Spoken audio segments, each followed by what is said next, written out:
Livro O Toque de Midas, capítulo 8. 24 princípios das epístolas a respeito de dinheiro, dar e receber. Sou um grande advogado do Novo Testamento, especialmente das epístolas. Durante meus anos de ministério, tentei guardar todas as Bíblias que, porventura, usei. Uma foi destruída pelo bolor no armazenamento, mas tenho todas as outras. Se todas elas fossem examinadas, será constatado que as páginas finais, as das epístolas, foram mais manuseadas do que as restantes. Não me interprete mal.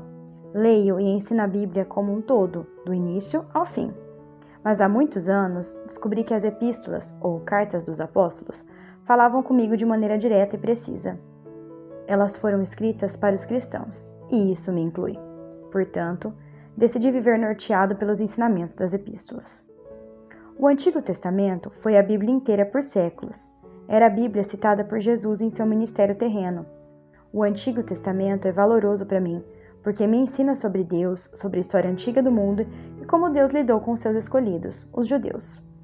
Ele contém a lei, os livros dos profetas, os salmos e os provérbios. Aprecio o Antigo Testamento e tiro benefícios dele, mas não foi escrito para mim. Os 4 evangelhos são tremendos, pois registram o ministério e os ensinamentos de Jesus. Lendo os registros, sei sobre o nascimento do nosso Senhor, as suas viagens, os seus milagres e ensinamentos, as suas orações, a sua morte e ressurreição. Os evangelhos apresentam o plano de salvação e a grande comissão de Cristo para evangelizar o mundo. Eu amo os evangelhos, mas eles foram escritos para o meu benefício, não endereçados a mim. O livro dos Atos dos Apóstolos contém a história detalhada da primeira igreja cristã. Fala sobre os primeiros cristãos que receberam o batismo com o Espírito Santo no dia de Pentecostes e as igrejas estabelecidas pelo mundo conhecida da época. Mas, novamente, afirmo, Atos foi escrito para o meu proveito, mas não endereçado a mim. No entanto, quando leio as epístolas, vejo que elas foram escritas para a igreja, para as pessoas salvas que tentam viver diariamente de acordo com os ensinamentos do Senhor. Essas cartas proporcionam os ensinamentos de que eu preciso para entender as circunstâncias, a orientação, a direção e correção para que eu possa usar em minhas situações. Todas as vezes que eu as li, tive a sensação de que o autor foi movido pela inspiração do Espírito Santo. Olhou através dos séculos, viu-me lutando para achar meu caminho e disse: vá nesta direção, siga esse exemplo. Apenas para termos certeza de que as epístolas estão dirigidas a nós, muitos apóstolos enfatizaram que escreviam para uma audiência maior do que os seus endereçamentos originais. Por exemplo, em 1 Coríntios 1:2, Paulo endereçou a carta dizendo: à igreja de Deus que está em Corinto, aos santificados em Cristo Jesus, chamados santos, com todos os que em todo lugar invocam o nome do nosso Senhor Jesus Cristo, Senhor deles e nosso. Esse em todo lugar inclui a mim e a você. E a sua carta aos santos de Éfeso, Paulo também inclui: e fiéis em Cristo Jesus, Efésios 1:1. Obrigado, Deus. Estou tentando ser fiel, não é? Portanto, essa carta foi feita para mim. O apóstolo Tiago começou a sua carta às 12 tribos que andam dispersas, Tiago 1:1. Pedro endereçou sua carta aos que conosco alcançaram fé igualmente preciosa pela justiça do nosso Deus e Salvador Jesus Cristo, 2 Pedro 1:1. Por isso, para mim, as epístolas são um pouco mais especiais. Sinto que seus ensinamentos têm grande relevância para nós hoje em dia, como membros do corpo de Cristo. Sempre achei que o ensinamento das cartas são diretos, claros e sem sombra de confusão. Nesse capítulo, incluí 24 princípios das epístolas, relacionados ao tópico do dinheiro, da doação e da prosperidade. O que os apóstolos têm para dizer é tão claro que requer poucos comentários. Portanto, a maioria dos textos segue as Escrituras. Às vezes, comparo 2 ou mais versões da mesma passagem. 1. Os cristãos não são capazes de dar coisa alguma que não tenha origem em Deus. Ó profundidade das riquezas, tanto da sabedoria como da ciência de Deus! Quão insondáveis são os seus juízos e quão inescrutáveis os seus caminhos! Por que quem compreendeu o intento do Senhor? Ou quem foi o seu conselheiro? Ou quem lhe deu primeiro a ele para que lhe seja recompensado? Romanos 11, 33-35. A versão Montgomery do versículo 35 diz: quem primeiro deu a ele para receber pagamento de volta? Isso torna claro que não devemos exigir de Deus que nos dê de volta o que queremos. Deus, em sua graça, já proporcionou tudo para nós. O Antigo Testamento fala sobre Davi, que queria ver o templo construído para Deus e de como ele juntou uma generosa oferta de sua riqueza pessoal e da prosperidade do povo de Israel. Eles amassaram uma enorme quantidade de ouro, prata, pedras preciosas e de outros materiais necessários para a tarefa. Então, Davi fez uma oração fervorosa. Tua é, Senhor, a magnificência e o poder e a honra e a vitória e a majestade, porque teu é tudo quanto há nos céus e na terra. Teu é, Senhor, o reino, e tu exaltaste sobre todos como chefe. E as riquezas e glória vêm diante de ti, e tu dominas sobre tudo. E na tua mão há força e poder, e na tua mão está o engrandecer e dar força a tudo. Agora, pois, ó Deus nosso, graças te damos e louvamos o nome da tua glória, porque quem sou eu e quem é o meu povo que tivéssemos poder para tão voluntariamente dar semelhantes coisas? Porque tudo vem de ti e da tua mão te damos, Senhor, Deus nosso, toda esta abundância que preparamos para te edificar uma casa ao teu santo nome vem da tua mão e é toda tua. 1 Crônicas 29, do 11 ao 14 e 16. Lembre-se também de que em 1 Coríntios 10, 26 e 28, Paulo declara que a terra é do Senhor e toda a sua plenitude. Tanto no Novo quanto no Antigo Testamento, reconhecem que Deus é o Criador e dono de todas as coisas. Dar alguma coisa a Deus não significa que alguém deve arrogantemente exigir que ele dê alguma coisa de volta. Além do mais, dar deve ser um ato de louvor e reconhecimento de que a nossa doação foi originalmente criada por Ele e dada a nós. Por isso, a atitude adequada para dar é a de louvor e gratidão. 2. Alguns cristãos operam na graça especial de dar. De modo que, tendo diferentes dons, segundo a graça que nos é dada, se é profecia, seja ela segundo a medida da fé, se é ministério, seja em ministrar, se é ensinar, haja dedicação ao ensino, ou o que exorta, use esse dom em exortar. O que reparte, faça-o com liberalidade. O que preside, com cuidado. O que exercita a misericórdia, com alegria. Romanos 12, de 6 a 8. Esses não são ofícios ministeriais como aqueles listados em Efésios, capítulo 4. Mais que isso, eles são simplesmente inclinações encontradas em certos cristãos que se baseiam na graça extra em determinada área. Por exemplo, todos os cristãos são chamados por Deus para serem misericordiosos, mas alguns têm uma graça extra na área de doar. 3. Os cristãos são chamados para serem diligentes no trabalho. Não sejais vagarosos no cuidado, sede fervorosos no espírito, servindo ao Senhor. Romanos 12, 11. A versão Montgomery desse versículo declara: em sua diligência, seja livre da preguiça. Enquanto o apóstolo Paulo toca nesse ponto importante, o livro de Provérbios está cheio de admoestações que se aplicam a cada um. Cristãos não podem esperar prosperidade se não forem diligentes e responsáveis em desempenharem suas tarefas na vida. 4. Os cristãos são chamados para serem responsáveis diante das obrigações financeiras. Por esta razão, também pagai tributos, porque são ministros de Deus, atendendo sempre a isto mesmo. Portanto, dai a cada um o que deveis. A quem tributo, tributo. A quem imposto, imposto. A quem temor, temor. A quem honra, honra. A ninguém devais coisa alguma, a não ser o amor com que vos ameis uns aos outros, porque quem ama aos outros cumpriu a lei. Romanos 13, de 6 a 8.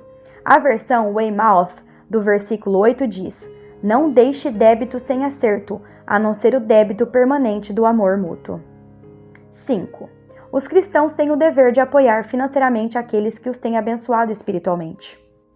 Mas, agora, vou a Jerusalém para ministrar aos santos, porque pareceu bem a Macedônia e a Acaia fazerem uma coleta para os pobres dentre os santos que estão em Jerusalém. Isto lhes pareceu bem, como devedores, quem são para com eles. Porque, se os gentios forem participantes dos seus bens espirituais, devem também ministrar-lhes os temporais. Romanos 15, do 25 ao 27. E o que é instruído na palavra, reparta de todos os seus bens com aquele que o instrui. Gálatas 6:6.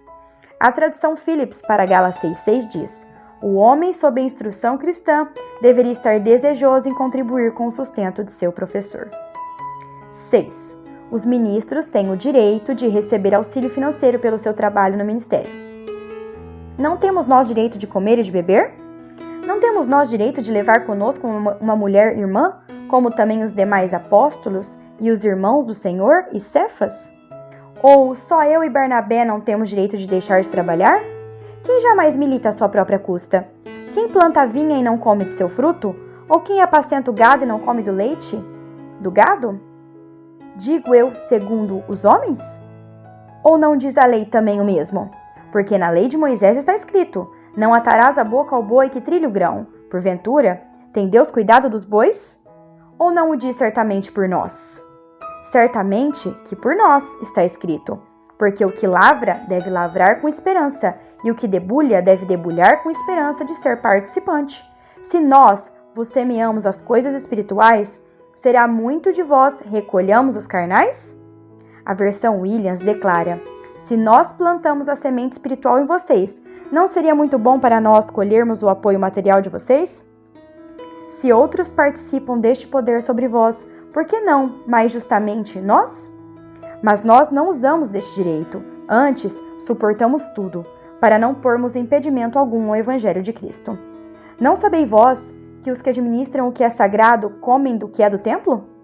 E os que de contínuo estão junto ao altar participam do altar? Assim ordenou também o Senhor aos que anunciam o Evangelho, que vivam do Evangelho. Mas eu de nenhuma dessas coisas usei, e não escrevi isso, para que assim se faça comigo, porque melhor me fora morrer do que alguém fazer vã esta minha glória. 1 Coríntios 9, do 4 ao 15. Perceba que Paulo enfatiza que o ministro tem o direito de receber o apoio financeiro.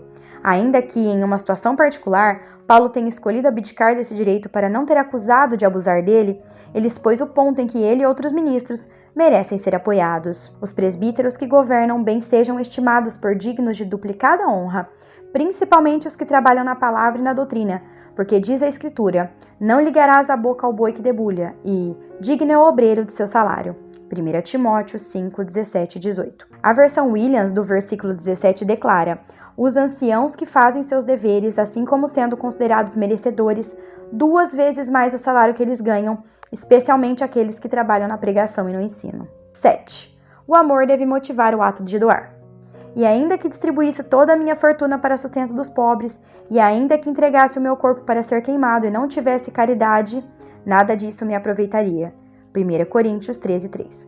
A tradução na linguagem de hoje declara: poderia dar tudo o que tenho e até mesmo entregar o meu corpo para ser queimado, mas, se eu não tivesse amor, isso não me adiantaria nada. 8. Os cristãos devem praticar uma doação consistente e sistemática. Ora, quanto à coleta que se faz para os santos, fazei vós também o mesmo que ordenei às igrejas da Galácia. No primeiro dia da semana, cada um de vós ponha da parte o que puder ajuntar, conforme a sua prosperidade, para que se não façam as coletas quando eu chegar. 1 Coríntios 16, 1, 2. O versículo 2, segundo a tradução Norley, enfatiza que a oferta de cada um deve ser segundo a sua capacidade financeira. A Bíblia Viva diz: o montante depende de quanto o Senhor tem ajudado você a ganhar. 9. Dar é uma graça que pode ser exercitada no meio das situações desafiadoras. Isso reflete uma vida entregue a Deus e está enraizada na pessoa e no exemplo do Senhor Jesus Cristo. Também, irmãos, vos fazemos conhecer a graça de Deus dada às igrejas da Macedônia, como, em muita prova de tribulação, houve abundância do seu gozo, e como a sua profunda pobreza superabundou em riquezas de sua generosidade, porque, segundo o seu poder, o que eu mesmo testifico, e ainda acima do seu poder, deram voluntariamente, pedindo-lhes com muitas rogas e graça e a comunicação deste serviço que se fazia para os santos. E não somente fizeram como nós esperávamos, mas também a si mesmos se deram primeiramente ao Senhor e depois a nós pela vontade de Deus. De maneira que exortamos a Tito que assim como antes tinha começado, assim também acabe essa graça entre vós. Portanto, assim como em tudo sois abundantes na fé, e na palavra, e na ciência, em toda diligência, e em vossa caridade para conosco, assim também abundeis nessa graça. Não digo isso como quem manda, mas para provar, pela diligência dos outros, a sinceridade da vossa caridade. Porque já sabeis a graça do nosso Senhor Jesus Cristo, que sendo rico, por amor de vós, se fez pobre, para que pela pobreza enriquecesseis. 2 Coríntios 8, do 1 a 9. O versículo 2, na Nova Bíblia Inglesa, declara: os problemas pelos quais eles têm passado os têm provado duramente, mas apesar disso, eles têm sido exuberantemente felizes. Das profundezas de sua pobreza, eles têm se mostrado abundantemente mãos abertas. 10. Deus quer que todos nós façamos a nossa parte, carregando o peso de dar. Mas para igualdade, neste tempo presente, a vossa abundância supra a falta dos outros, para que também a sua abundância supra a vossa falta e haja igualdade, como está escrito: o que muito colheu não teve de mais, o que pouco não teve de menos. 2 Coríntios 8, 14 a 15. Nessa passagem, Paulo é específico em endereçar esse tópico aos cristãos prósperos para ajudarem os que estão em luta, mas o conceito de igualdade também tem outras aplicações. Deus quer que todos façam a sua parte na igreja. Infelizmente, em muitas delas, uma minoria fiel supre financeiramente, enquanto outros que podem dar são aproveitadores. Por causa da diferença de rendimentos, as pessoas dão diferentes quantias, mas Deus quer membros que tenham o mesmo comprometimento. 11.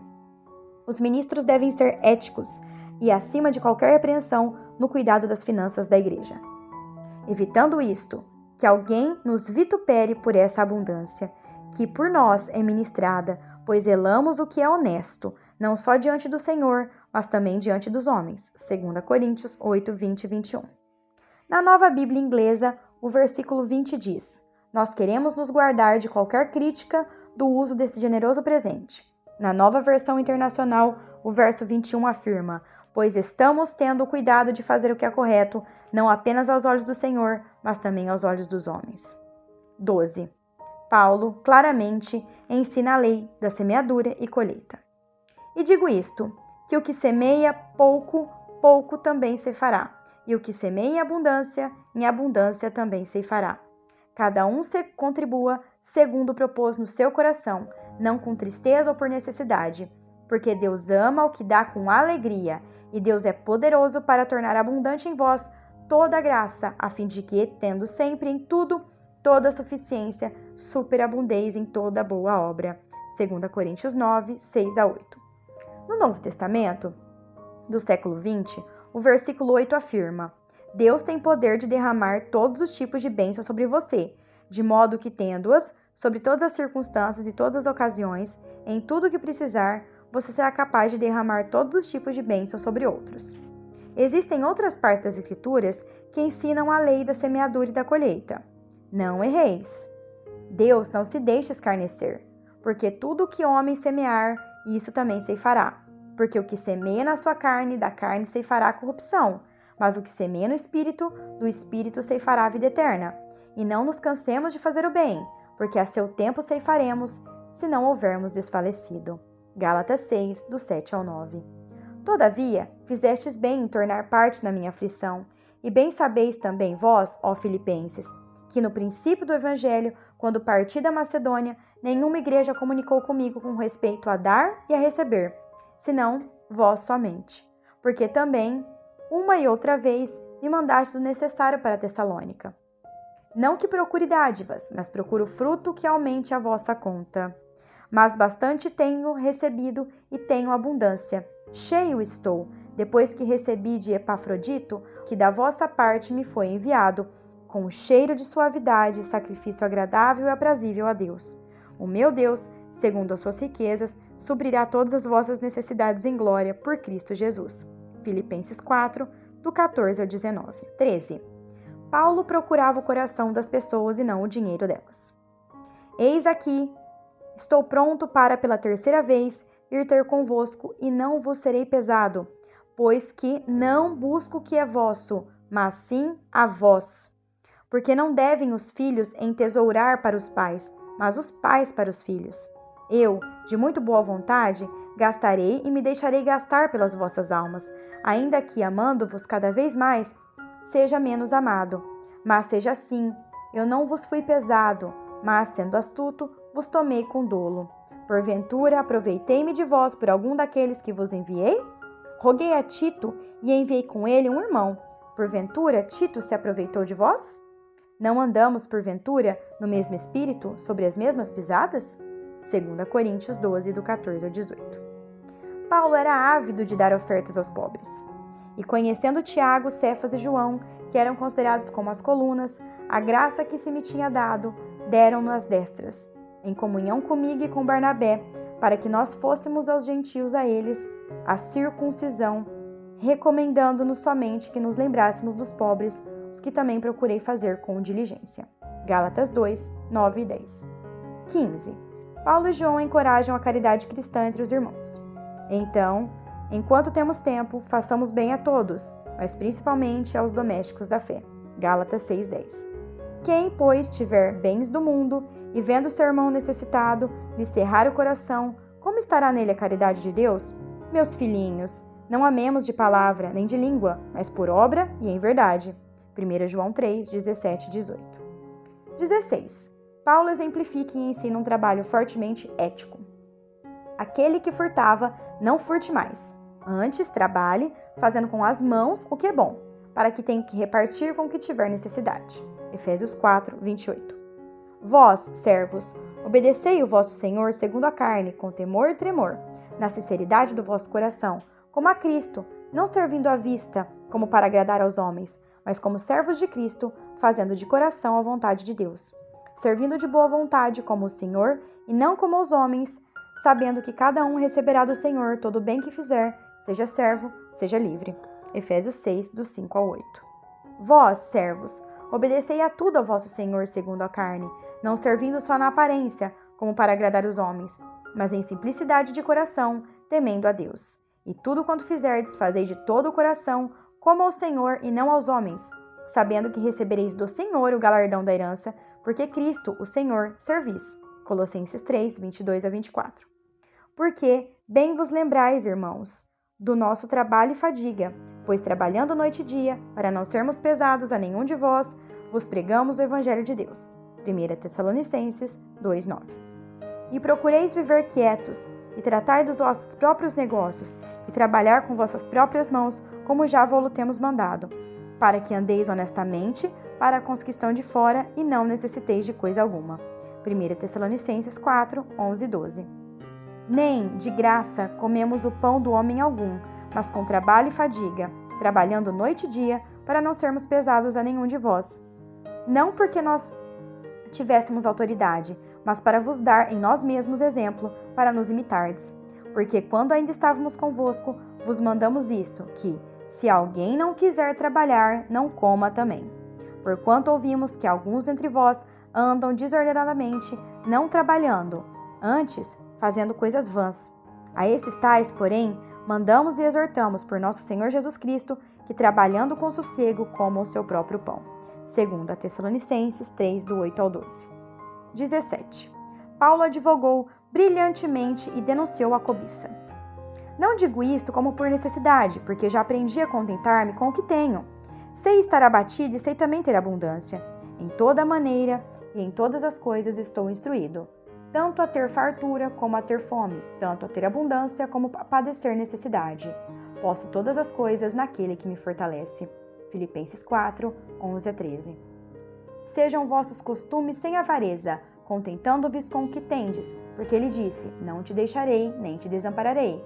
Hebreus 13, 5. Esta é uma palavra fiel. Se alguém deseja o episcopado, excelente obra deseja. Convém, pois, que o bispo seja irrepreensível, marido de uma mulher, vigilante, sóbrio, honesto, hospitaleiro, apto para ensinar, não dado ao vinho, não espancador, não cobiçoso de torpe ganância, mas moderado, não contencioso, não avarento. Da mesma sorte os diáconos sejam honestos, não de língua dobre, não dados a muito vinho, não cobiçosos de torpe ganância. 1 Timóteo 3, 1 a 3 e 8. Porque convém que o bispo seja irrepreensível como despenseiro da casa de Deus, não soberbo, nem iracundo, nem dado ao vinho, nem espancador, nem cobiço de torpe ganância. Tito 1, 7.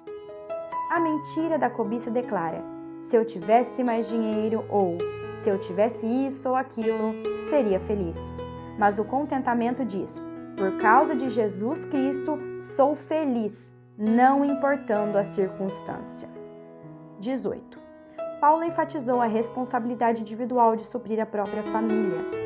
Mas, se alguém não tem cuidado dos seus e principalmente da sua família, negou a fé e é pior do que o infiel. 1 Timóteo 5:8.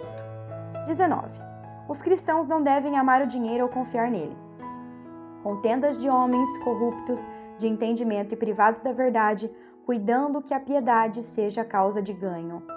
Aparta-te dos tais, mas é grande ganho a piedade com contentamento, porque nada trouxemos para este mundo e manifesto é que nada podemos levar dele. Tendo, porém, sustento e com o que nos cobrimos, estejamos com isso contentes. Mas os que querem ser ricos caem em tentação e em laço e em muitas concupiscências loucas e nocivas, que submergem os homens na perdição e ruína, porque o amor do dinheiro é a raiz de toda espécie de males. E nessa cobiça, alguns se desviaram da fé, e se traspassaram a si mesmo com muitas dores. Manda aos ricos deste mundo que não sejam altivos, nem ponham a esperança na incerteza das riquezas, mas em Deus, que abundantemente nos dá todas as coisas para delas gozarmos. Que façam o bem, enriqueçam em boas obras, repartam de boa mente e sejam comunicáveis. Que entesourem para si mesmos um bom fundamento para o futuro, para que possam alcançar a vida eterna. 1 Timóteo 6, 5-10, 17-19. 20. Os cristãos da primeira igreja cristã consideravam seus bens materiais muito menos importantes do que a sua fé. Lembrai-vos, porém, dos dias passados, em que depois de serdes iluminados, suportastes grande combate de aflições. Em parte, fostes feito espetáculo com vitupérios e tribulações, e em parte, fostes participantes com os que assim foram tratados. Porque também vos compadecestes os que estavam nas prisões, e com gozo permitistes a expoliação dos vossos bens, sabendo que em vós mesmo tendes nos céus uma possessão melhor e permanente. Hebreus 10, 32-34. A versão Williams do verso 34 diz: E com alegria se submeteram à violenta medição das suas propriedades, pelo que vocês sabem que o que vocês temem em vós e no céu é eterno. 21. Os cristãos foram fortemente advertidos contra o favoritismo e a parcialidade com base na riqueza. Meus irmãos, não tenhais a fé do nosso Senhor Jesus Cristo, Senhor da glória, em acepção de pessoas.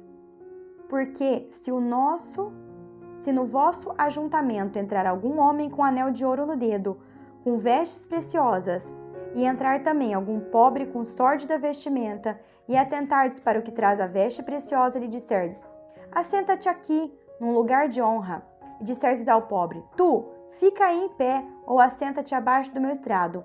Porventura não fizeste distinção dentro de vós mesmos, e não vos fizeste juízes de maus pensamentos? Ouvi, meus amados irmãos, porventura não escolheu Deus aos pobres deste mundo para serem ricos na fé e herdeiros do reino que prometeu aos que o amam? Mas vós desonrastes o pobre. Porventura não vos oprimem os ricos e não vos arrastam aos tribunais? Porventura não blasfemam eles o bom nome que sobre vós foi invocado? Tiago 2, do 1 ao 7. 22. Exploração do pobre pelo rico é condenada. Eia, pois, agora vós, ricos, chorai e pranteai por vossas misérias, que sobre vós hão de vir. As vossas riquezas estão apodrecidas e as vossas vestes estão comidas de traça. O vosso ouro e a vossa prata se enferrujaram, e a sua ferrugem dará testemunho contra vós e comerá como fogo a vossa carne. Entesourastes para os últimos dias. Eis que o salário dos trabalhadores que ceifaram as vossas terras e que por vós foi diminuído clama, e os clamores do que ceifaram entraram nos ouvidos do Senhor dos Exércitos. Deliciosamente vivestes sobre a terra e vos deleitastes, e cevastes o vosso coração como num dia de matança. Condenastes e matastes os justos, ele não vos resistiu. Tiago 5, do 1 ao 6. 23. É condenado pela palavra que ministros façam propaganda dos santos. E muitos seguirão as suas dissoluções, pelos quais será blasfemado o caminho da verdade, e por avareza farão de vós negócio com palavras fingidas, sobre os quais já de largo tempo não será tardia a sentença, e a sua permissão não dormita. 2 Pedro 2, 2 e 3. A tradução Phillips, do versículo 2 diz: muitos irão seguir os ensinamentos perniciosos, e por esse meio trazem desacrédito no caminho da verdade. Observe outras traduções do versículo 3. Motivados pela ambição, eles irão explorá-lo com seus argumentos falsificados, linguagem moderna. Na ambição deles, tentarão fazer de você uma fonte de lucro pelas suas invenções, o Novo Testamento do século XX. Na sua ambição, irão explorá-lo com suas mensagens, fabricadas por eles mesmos, Williams. Esses professores, na sua ambição, irão dizer para você qualquer coisa para assegurar o seu dinheiro, Bíblia Viva. Na segunda epístola de Pedro, capítulo 2, está registrada uma outra passagem que contempla esse tópico. Mas estes, como animais irracionais que seguem a natureza, feitos para serem presos e mortos, blasfemando os que não entendem, perecerão na sua corrupção, recebendo o galardão da injustiça, pois que tais homens têm prazer nos deleites cotidianos. Nódoas são eles e máculas, deleitando-se com os seus enganos, quando se banqueteiam convosco, tendo os olhos cheios de adultério e não cessando de pecar, engodando as almas inconstantes, tendo o coração exercitado na avareza, filhos de maldição, os quais, deixando o caminho direito, erraram seguindo o caminho de Balaão, filho de Beor, que amou o prêmio da injustiça, mas teve a repreensão de sua transgressão. O mudo jumento, falando com voz humana, impediu a loucura do profeta. 2 Pedro 2, 12 a 16. 24. Deus deseja que seus filhos prosperem. Amado, desejo que te vá bem em todas as coisas e que tenha saúde, assim como bem vai a tua alma. 3 João 1, 2. A tradução Weymouth desse versículo afirma: Caro amado, oro para que você prospere de toda maneira, que esteja bem. O Novo Testamento do século XX diz: Caro amigo, oro para que tudo esteja bem com você e que você tenha boa saúde. Como mencionado no capítulo 1, algumas pessoas argumentam que a expressão votos pela sua prosperidade não se refere à prosperidade financeira. Tanto em O Estudo da Palavra no Novo Testamento, de West, como em Figuras da Palavra no Novo Testamento, a palavra grega traduzida como prosperidade é euodô, que significa uma boa estrada ou uma boa viagem. Então, pelo menos, a frase significa ter uma boa e próspera viagem. Ninguém terá uma boa e próspera viagem se estiver quebrado, com faltas, na pobreza e passando necessidade em todos os passos de seu caminho. Não seria o desejo de alguém ter uma viagem próspera, incluindo recursos suficientes para viajar com segurança e confortavelmente? Além disso, a palavra traduzida por próspero aqui é a mesma palavra grega que Paulo usou em 1 Coríntios 16, 2. O texto no qual instruiu os cristãos a separarem algum dinheiro a cada semana conforme Deus os tem prosperado. Portanto, a palavra próspero pode certamente ser usada em referência à prosperidade financeira. Creio que esse versículo significa claramente que Deus quer que seus filhos prósperos financeira, física e espiritualmente. Oro para que esses princípios bíblicos selecionados nas epístolas sejam bons para ajudá-lo e encorajá-lo. Eu o instigo a estudá-los cuidadosamente e a referir-se a eles com frequência. Lembre-se de que as epístolas foram feitas para você. Bom, chegamos ao fim de mais um capítulo. Eu agradeço você que me acompanhou até aqui. E se você ainda não segue, não é inscrito no canal, por favor, se está te edificando, se inscreva, ative as notificações. Até o próximo capítulo.